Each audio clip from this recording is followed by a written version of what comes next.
We have to learn to feel out for ourselves where is the middle ground that is the healthiest way for us.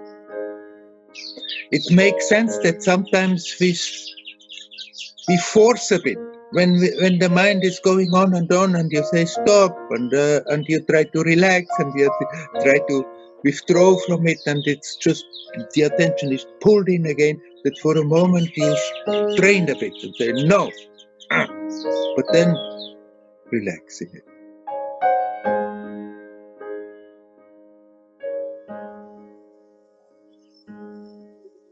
Hello, Werner.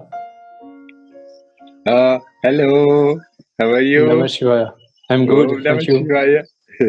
Shridev is your name, huh? Yes, it is. Shri.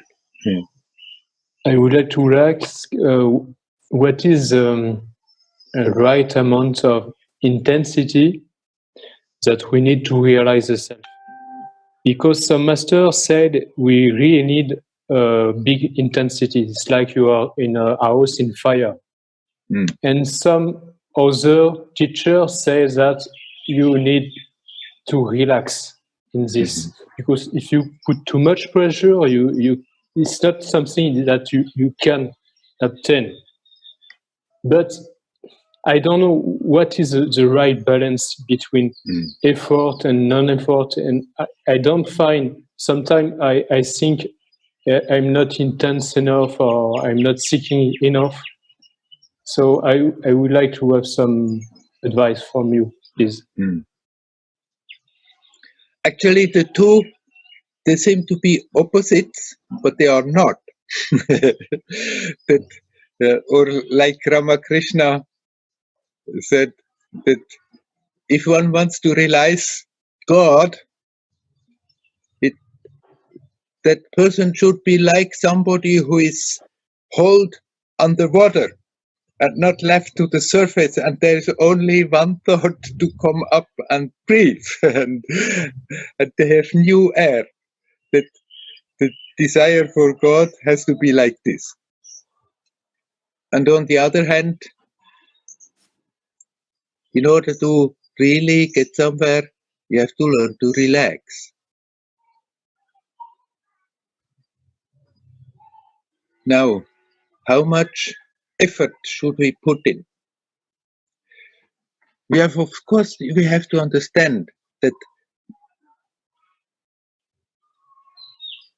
it's not like sort of a business. It's not that we have to have a certain amount of effort and then finally we gain the prize. It's not that we can calculate it in any way. What we are looking for is already there, here, now. It's that which makes this moment possible. It's that which makes the experience possible. Now,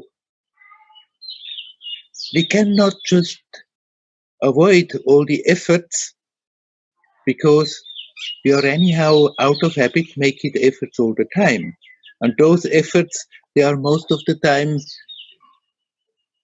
rather to pull the attention away from the essence, just out of habit that I'm functioning as a me, I personality.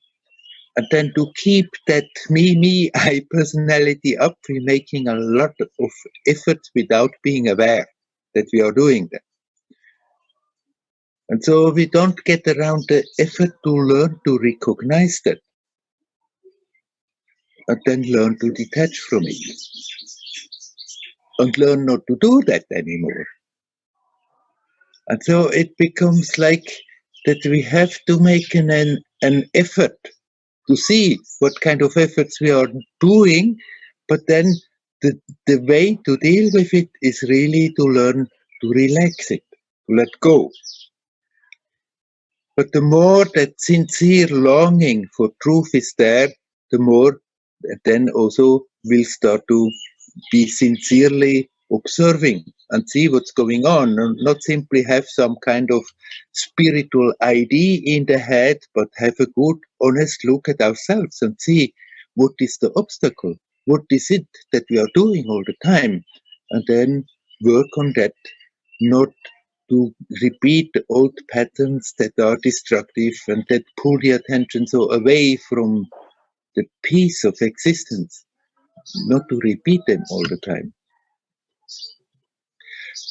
Now, how we are going about it, it's different from one person to another, and each one has to somehow figure out for themselves that right equilibrium between really making an effort, a bit a stern effort sometimes, just to bring the attention back and not to go running around, and then learn to relax in it. Sometimes it may be also a period is very good that we with a lot of will work on it and try it, but then we have to stop that again and learn to see it and relax and see it and relax and see it and relax. And if you listen to your heart, if you see what's going on and how it's reacting, then you find for yourself what is the healthiest, the proper way to go about it. Because characters are different. Like I read once in a Zen book long ago, but that I remember that there was that Roshi with his disciples, with the students who came and sat with him, and to some he would advise you really have to struggle, to force, to strain, to concentrate. And others, he would say exactly the opposite. Just relax, don't strain. And actually, it's something that we have to learn to feel out for ourselves. Where is the middle ground that is the healthiest way for us?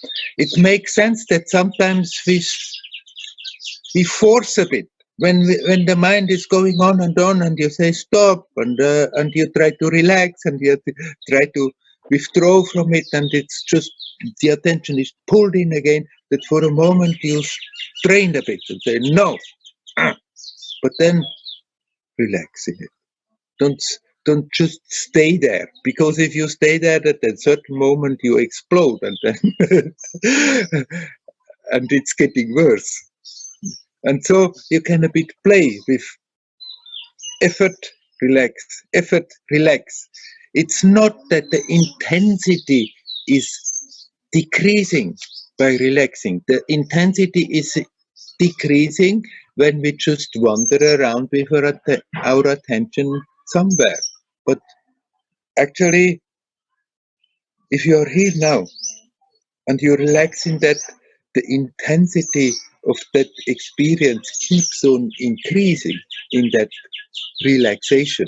It's not simply by stern, strainful efforts that intensity is increasing, but being here and relaxed in that, being aware of the timelessness of the present is enormously increasing the intensity of the experience, of the life intensity, of the life force, of the consciousness. So how we approach that, figure out for yourself. And if you feel for some time you have been straining a bit too much, then you can very well reduce without being afraid that you're going to miss the train because of that. But you try sincerely just to remember to watch. And as soon as you become aware, in my relaxation now I'm completely wandered off, then don't encourage that wandering off and dream along with it, but at that moment you simply bring the attention back. That sincerity is required, but it need not be a strainful process all the time. We can do it playfully. relaxedly. The two are not separate, strain and relax. And for some people, straining a lot is the natural thing to do. It's the harder approach, straining, straining, straining. But some people can't help it, so they have to strain. But you can do it a bit like consciously, strain, relax, strain, relax, strain, relax. Then it has still a playful nature and it doesn't lose any of its intensity.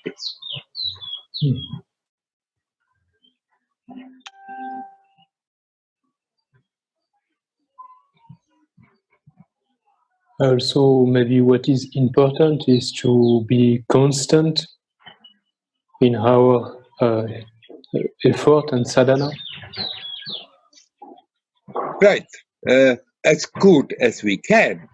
It helps.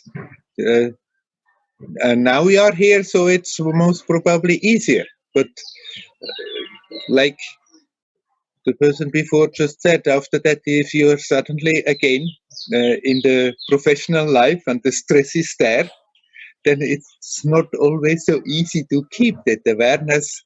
But then it helps if you have every day some time doing nothing else and really reinforcing that. And then if the usual habitual day-to-day life in society, in a job, in a family comes, that intent is there to remember as good, as constant as one can. And even if it happens, then suddenly we become aware, oh my God, so much time has passed and I didn't really have a conscious moment there, then don't waste your time judging yourself and berating yourself and think, oh, it's bad. But at that moment, just the moment you become aware, you reconnect again. And then it remains a moment and may go again. The moment you become aware, you reconnect again and relax in that connection. And if we do that consequently, it becomes gradually more and more permanent. And eventually it becomes so natural that it spontaneously is simply there, effortlessly.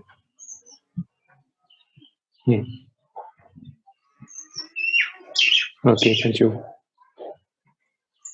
You're welcome. So if it's not continuous, don't think, oh, it's bad, I'm never going to get anywhere. Just make that intent to remind yourself to remember.